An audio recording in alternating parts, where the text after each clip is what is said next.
So hi hello everyone, कसे आहेत तुम्ही सर्वजण? मी मस्त मजेत. तुम्हा सर्वांचं स्वागत पुन्हा एकदा नवीन अशा एका व्लॉगमध्ये. आता व्लॉग बनवायचा होता आम्हाला, 2-3 कोलॅब्सचं पण आले होते. मला खूप छान आनंदाची बातमी आहे. विशलिंगच्या ब्रँडकडूनच आलं होतं, लॉरियलच्या. ते मला ब्रँड होतं, ते करायचं होतं. पण काय करणार, गेली लाईटच.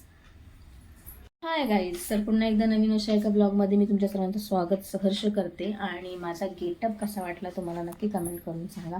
खूप दिवस झाले हे मला शर्ट द्यायचं आहे ऋषालीताईंना, ते राहूनच जाते माझ्याकडून. छान असा गेटअप केला होता, ब्लॉग करायचा होता, शूट व्हिडिओज काढायचे होते. बट अचानक आणि भयानकपणे मनामध्ये एक हे वाटतच होतं, मी एवढी तयारी करते तर लाईट नक्की जाणार आहे. आणि जसं मनात विचार केला, जस्ट रिंग लाईटचं ते हे त्याच्यामध्ये प्लग अडकवला, तेवढ्यातच लाईटीने धोका दिला. सो लाईट फायनली गेलेली आहे. माझा इथे गेटअप झालेला आहे. छानपैकी अशी स्क्रिप्ट होती, ती करायची होती. बट काय करणार गाईज, सगळी वाट लागलेली आहे. सो सगळ्यात प्रथम म्हणायचं झालं तर, हिम्मत करून पहा नशीबही वाकेल. हिम्मत करून पहा नशीबही वाकेल. स्वप्नांना पंख द्या, आकाशही झुकेल. थांबू नका कधी, स्वतःवर ठेवा विश्वास, कारण तुमच्यातच आहे तुमच्या यशाचा प्रकाश. तर कसं वाटली तुम्हाला ही मोटिवेशनल माझी एक छान अशी शायरी? नक्की कमेंट करून सांगा. आणि खास म्हणजे ना, व्हिडिओ मला छान असा बनवायचा होता, कारण की हा एवढा जो बदल झालेला आहे, किंवा बोलण्यामध्ये जे छान असं मेलोडियस आवाज काढणं, किंवा उभं राहण्याचं टेक्निक, बोलण्याचं प्रभावी कसं बोलायचं, या सगळ्या गोष्टींचा ना तर्क, म्हणजे का, कशाबद्दल, कशामुळे असं ना म्हणायचे. म्हणजे संतोष सकपाळ सर नेहमी सांगायचे की बोलत असताना बोलण्याचे पैसे आपल्याला मिळाले पाहिजेत, तर तिथेच ते बोललं पाहिजे. तर ते खूप छान वाटलं मला. आणि प्रभावी बोलाल तरच जग जिंकाल, ही दुसरं वाक्य त्यांचं. आणि सुरुवात इथूनच झाली. जो व्लॉग मी टाकला होता, छान असा प्रतिसाद दिलात मला तुम्ही त्या व्लॉगला माझ्या, कारण की प्रेग्नन्सीची सुरुवात माझी ही म्हणायला गेली तर ही तिथूनच झालेली आहे. आणि ही गुड न्यूज देखील मला तिथूनच मिळालेली आहे. पिरियडची डेट होती माझी मार्चची 20 तारीख, आणि आमचा प्रोग्राम होता 24, 25, 26ला, एप्रिलमध्ये 2026ला. ठीक आहे. तर आम्ही कार्यक्रमाला गेलो होतो, आणि हा कार्यक्रम ना लोणावळ्याला होता. छानपैकी हॉटेल होतं आम्हाला दिलेलं, आणि आम्ही 18 जण होतो त्याच्यामध्ये, ही स्पीकरशिपचा कोर्स करण्यासाठी. माणूस म्हणायला गेलं ना तर माणूस केव्हा घाबरतो, कसं घाबरतात. माझं प्रोफेशनलच म्हणायला गेलं, प्रोफेशन म्हणतात तर मी एक टीचर म्हणून आहे, वर्किंग करते. ठीक आहे. सो थोडाफार तर एक होता, बट तरी देखील माणूस कितीही असलं ना, तरी समोरच्या माणसांकडे जर नजर बघितली ना, तरी एक भीती वाटते, एकदम कसं तरी होतं. सो तसाच प्रकार होता. पण आत्ता काही एक वाटत नाही. थोडी म्हणजे स्टेजवर जाताना जी धगधग होते, हे असतं ते होऊन जातं, पण नंतर कूल डाऊन, जे बोलायचं आहे ताडफाड तोडफोड सगळा असा छान असा प्रोग्राम करून द्यायचा आहे. तर ही सुरुवात माझी प्रेग्नेन्सीची म्हणायला गेलं तर तेव्हाच मला कळालं की माझे पिरियड्स मिस झालेले आहेत. ठीक आहे. सो पिरियड्स मिस झालेले आहेत, तर मी थोडी याच्यामध्येच होते, कारण की माझा पिरियडचा जो सर्कल होता, म्हणायला गेलं तर जेव्हापासून मला फर्स्ट पिरियड म्हणजे आले होते शाळेत असताना, अजूनही तारीख माझ्या लक्षात आहे, 27 मार्च 2007मध्ये मला पहिले पिरियड्स आले होते. सो त्यावेळेस सॅटर्डे होता, आणि पीटीचा युनिफॉर्म होता, आणि असंच शाळेतून आले होते, आणि त्यावेळेस घरीच असताना मला आले होते, ते पण पीईच्या युनिफॉर्मवरती. आणि तेव्हाच कळलं की आणि थोडीफार माहिती शाळेमधून मिळतच असायची, आणि पार्ट्स जे देणारे हे असायचे ना, ते लोक पण यायचे, ते पॅकेज देऊन जायचे. त्याच्यामुळे माझी जी सर्कल होती ती म्हणजे महिन्याच्या महिन्याला येत होती, त्याच्यामुळे काही टेन्शन नव्हतं. आणि फर्स्ट जेव्हा राहिली तेव्हा निर्वीच्या टायमाला जी मिस झाली होती, आणि त्यानंतर ही दुसरी.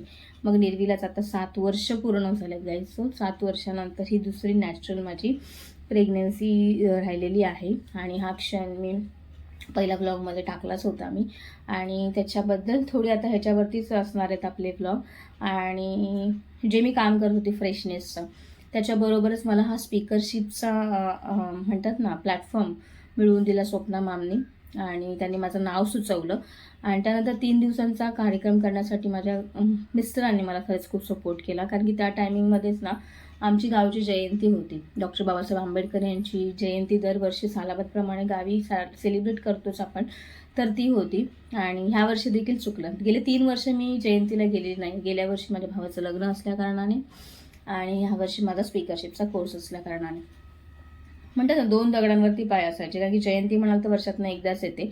आणि ही पण संधी जी चालून आलेली होती ती पण खूप छान पद्धतीने, आणि तिथे काहीतरी माझं हे होणार होतं, म्हणजे माझ्यातला आत्मविश्वास म्हणा किंवा मी स्वतःला जाणणं हे तिथून मला मिळणार होतं. त्याच्यामुळे म्हटलं नाही, काहीतरी एक पाठी सोडावं लागणार आहे आणि काहीतरी धरून पुढे जावं लागणार आहे. तर मग मी चॉईस केलं हे, आणि मग निर्वीला पाठवून दिली माझ्या जाऊबाईंबरोबर गावी, आणि हे गेले पाठवून. आणि 3 दिवसांचा कोर्स होता.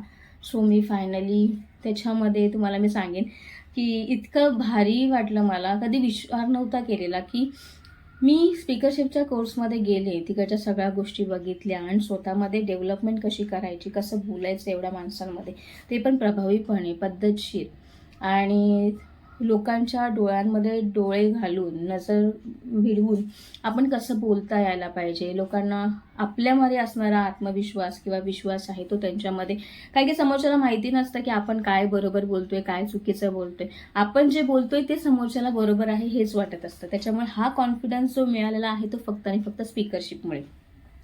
3 दिवसांचा कोर्स केला छानपैकी. पहिला दिवस थोडासा हेच गेला, कारण की ट्रॅव्हलिंगमधून आम्ही दमून आलो होतो, आणि पूर्ण 12:30-1:30 वाजेपर्यंत तो दिवस होता. आणि तिथून सुटल्यानंतर पुन्हा रिव्हिजन करायची होती आम्हाला त्याच गोष्टींवरती, की आपण आज आल्यानंतर दिवसभरामध्ये आम्ही काय काय केलं. मग आल्यानंतर थोडं फ्रेश झालो, नाश्ता वगैरे करून घेतला आणि लगेचच सेक्शनला बसलो. सरांनी छान प्रभावीपणे सुरुवात देखील केली, आणि त्यांची नजर प्रत्येकावरती होती की कोण कशा पद्धतीने, आणि ज्या ज्या गोष्टी त्यांनी सांगत गेले की तुम्हाला असं करायचं आहे, ही गोष्ट तुम्हाला करायची आहे, तुमच्यामध्ये तो बदल घडवायचा आहे. तुम्हाला बरीच, म्हणजे आपल्याबरोबर असणारी एक 3-4 जणींचा ग्रुप होता, त्या ग्रुपमध्ये तुम्हाला राहायचं आहे, त्याच ग्रुपबरोबर तुम्हाला हे करायचं आहे. मग ह्या सगळ्या गोष्टी करत असताना ग्रुपला धरून आपलं पर्टिक्युलर की मला माझ्यामधली ती मी कशी शोधता येईल, तर ह्याच्याकडे पण खूप छान असा मी हे केलं. पण विचार नव्हता केला की हारणं आणि जिंकणं ह्याच्यामध्ये आहे. त्या 3 ट्रॉफी तर लागल्याच होत्या तिथे. बाय द वे, नजर तिकडे होती, पण कधी असं मनापासून हे नव्हतं केलं. पण प्रयत्न हे 100% खरोखर आणि खरेखुरे होते की नाही, आपल्याला त्या ट्रॉफीपर्यंत पोचायचं आहे. मग भले ती 3 नंबरची का असेना, पण त्यासाठी प्रयत्न करणं खूप गरजेचं आहे. हा एक माइंडसेट म्हणजे निर्माण केला होता. आणि थोड्याफार म्हणायला गेलं तर ना, पहिल्यापासून ह्या आत्मजात थोड्या गोष्टी होत्या, कारण की स्कूल लेवलपासून, कॉलेज लेवलपासून पुढे असणं म्हणजे पाठी न राहणं. माझ्या बाबाने नेहमीच मला सांगितलेलं आहे की भले त्याच्यामध्ये यश मिळो किंवा नको मिळो, पण आपण तिथे प्रयत्न करणं खूप गरजेचं आहे. तर त्यावेळेस ही जी गोष्ट माझ्या वडिलांकडून मला मिळालेली आहे ती कायमस्वरूपी माझ्यामध्ये राहिली. हाताची बोटं सारखी नसतात. तर आम्ही 4 भावंड, त्याच्यामधलं मी घरातली मोठी असल्या कारणाने, आणि जे बाबा म्हणायचे ते मी आत्मसात करायची, की वडीलधारी माणसं जे सांगत असतात ते आपल्या चांगल्यासाठी असतात. मग ते सांगणं, आणि मग प्रत्येक स्कूलमध्ये हँडरायटिंग चांगली असायची, वक्तृत्व स्पर्धा चांगली असायची, प्रत्येक गोष्टीमध्ये मी पार्टिसिपेट करायची, भरे तिथे जिंकू किंवा हरू. आणि हाच क्षण ना मी तुमच्याबरोबर शेअर करणार आहे. विचार नव्हता केला कधी की मला ही ट्रॉफी, ती पण प्रथम पारितोषिक हे मला मिळेल म्हणून. ॲज अ म्हणतात ना, स्पीकरशिपचा कोर्स केलेला, स्पीकरशिप वर्कशॉप होतं आपलं. तर त्या वर्कशॉपमध्ये फर्स्ट नंबरचा प्राईज हे प्राची मोहिते यांना जाणार आहे. त्याच्यामध्ये पण 18 जणांमध्ये, त्याच्यामध्ये पण असलेल्या क्वालिटीज ज्या होत्या त्यांना पाठी टाकून मी स्वतःला ॲज अ प्रेझेंट करणं तिथे स्पीकर म्हणून खूप मोठी गोष्ट होती गाईज. कारण की त्या प्लॅटफॉर्मवरती गेल्यानंतर ना, भले तुम्ही कितीही म्हणतात ना परफेक्ट असा, पण तिथे गेल्यानंतर डगमगल्याशिवाय राहत नाही आहे. सो हा अनुभव खूप हे होता. आणि तिथे गेल्यानंतर मला इतकं भारी वाटलं, आणि जेव्हा माझं नाव पुकारण्यात आलं तर खरंच यार, म्हणजे म्हटलं ह्या 3 दिवसाचं चीज झालं. आणि सगळ्यात मोठी गोष्ट म्हणजे मला तुम्हाला सांगायला आवडेल की त्या स्पीकरशिपचे पैसे जे होते ते देखील कसे ते मी अरेंज केले होते. कारण की म्हणा, कुठलीही गोष्ट चांगली करत असताना ना, तुम्हाला काय ना काय त्याच्यामध्ये अडथळे येतच असतात. होते एप्रिलमध्ये सुरुवात झाली होती, फेब्रुवारी-मार्चपासूनच की स्पीकरशिप आपल्याला करायचे. मग पैसे जमा कसे करायचे. पण मनात जेव्हा माझ्या मॅडम ज्या आहेत, Swapna Kadam madam, main CMD आहेत आपल्या, तर फ्रेशनेसच्या. तर त्यांनी माझं नाव सुचवलं की प्राची मोहित्यांचं पण नाव द्यायचं. त्यांनी फोन केला मला की प्राची मॅम, तुम्हाला असं असं करायचं आहे, तुमची तयारी आहे का? मला माहिती आहे तुम्ही करू शकता, पण जेव्हा पैशांचा विषय येतो तिथे माणूस ना कुठेतरी पाठीमागे येतो. कारण की ज्या काही गोष्टी एक महिला म्हणून घर सांभाळणं, मुलगी असणं, तिचं शिक्षण होणं, रेंटच्या घरात राहणं, ह्या सगळ्या गोष्टी बघून आपण कुठेतरी तिकडे तडजोड करून काम करत असतो ना. तर त्यावेळेस असं वाटत होतं, अरे बापरे, आता काय करायचं, कसे पैसे जमा करायचे. पण तेव्हा देखील डगमगले नाही. त्यावेळेस पण असे असं 3च्या ह्याच्यामध्ये इन्स्टॉलमेंट मी भरल्या आणि ह्याची खात्री मला होती की त्या मी वसूल देखील करणार आहे. सो आपले जे प्रोडक्ट्स आहेत ते इतके भारी आहेत. ते पॅड म्हणा, लायनर्स म्हणा किंवा ॲलोवेरा जेल म्हणा, ते सप्लिमेंट्स म्हणा, इतके पॉवरफुल आहेत ना की त्याच्यामधून ना माझी ना भरपूर असे ना सेलसुद्धा झाले. त्याच्यामुळे कॉन्फिडन्स आला की नाही, मी हे करू शकते आणि जे गेलेले पैसे ते मी वसूल करू शकते. तर तसं देखील केलं आणि जमा केले पैसे आणि फायनली तिथपर्यंत आम्ही पोहोचलो. आणि त्यातून तुमच्याबरोबर मी शेअर करीन. सो गाईज, ही बघा, दिसते का तुम्हाला? उजेडात उलटं दिसत असेल. स्पीकरशिपचं आहे हे, मास्टर की कोचिंगचं कन्सल्टन्सी. मी वाचून दाखवते. B A professional speaker, best performance award 24, 25 and 26 April 2026, हे लोणावळ्याला. सो ही फर्स्ट ट्रॉफी मला मिळाली. गाईज, इतकं भारी वाटतं ना, इतकं अभिमानास्पद वाटतं ना की ज्यावेळेस ही ट्रॉफी मला माझ्या हातामध्ये मिळाली, माझ्या ग्रुपने एन्करेज केलं, इतकं छान मोटिवेट केलं, खूप म्हणजे खूपच भारी वाटलं. आणि हा अनुभव माझ्यासाठी खरंच खूप भारी होता. आणि तेव्हापासून मी इतकी मोटिवेट म्हणतात ना झाले, खूप म्हणजे खूप उत्साहात कुठलंही काम करायचं म्हटलं तर तिथून आल्यानंतर हे करेन ते करेन. आणि जेव्हा ह्या प्रेग्नन्सीचं माहिती पडलं त्याच्यानंतर मग भरपूरच हे झालं, कारण की ही प्रेग्नन्सी माझ्यासाठी खरंच खूप डेंजर फील झाली.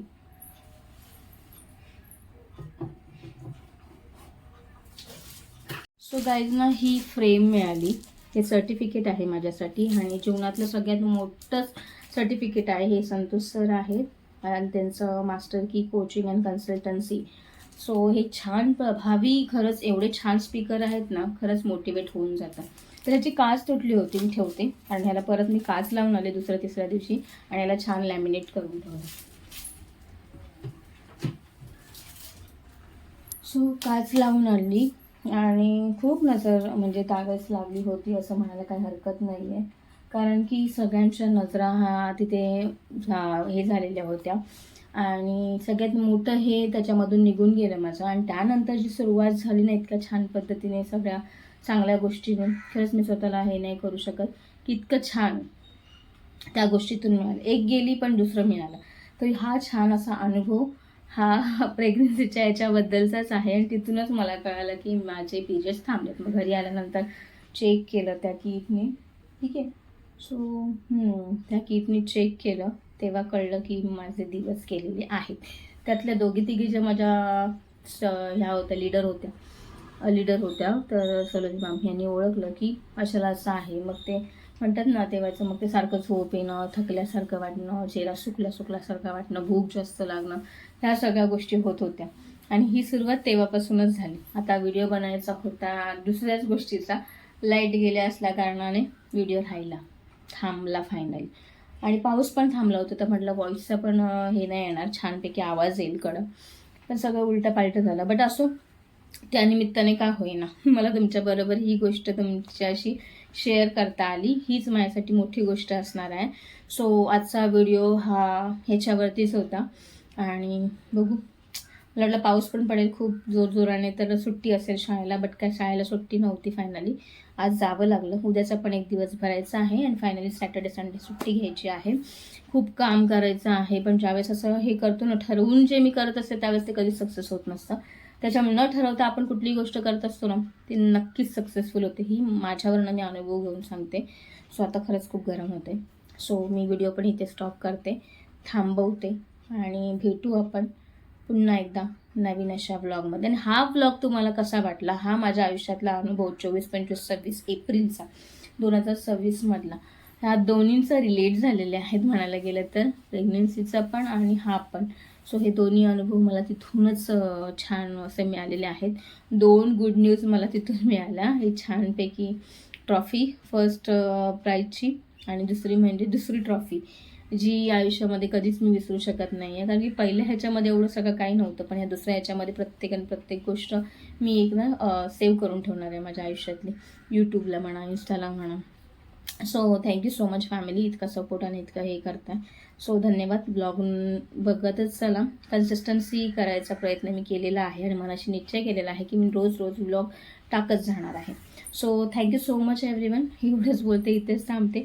पुन्हा कधी आता संधी मिळते ह्या सगळ्या गोष्टी करण्याची तर भेटूया. आणि चॅनलवरती नवीन असेल तर प्लीज सबस्क्राईब करा चॅनलला, आपल्या सपोर्ट करत चला, लाईक करा, कमेंट टाका आणि कसं वाटलं तुम्हाला नक्की सांगा. भेटूया नवीन अशा एका ब्लॉगमध्ये. बाय. तत्पूर्वी म्हणायला गेलं तर थांबायचं नाही, घाबरायचं नाही. जी काही गोष्ट करत असाल ना तुम्ही आयुष्यामध्ये ती ठामपणे केली पाहिजे. हे एवढंच बोलून इथेच थांबते. जय भीम, जय शिवराय.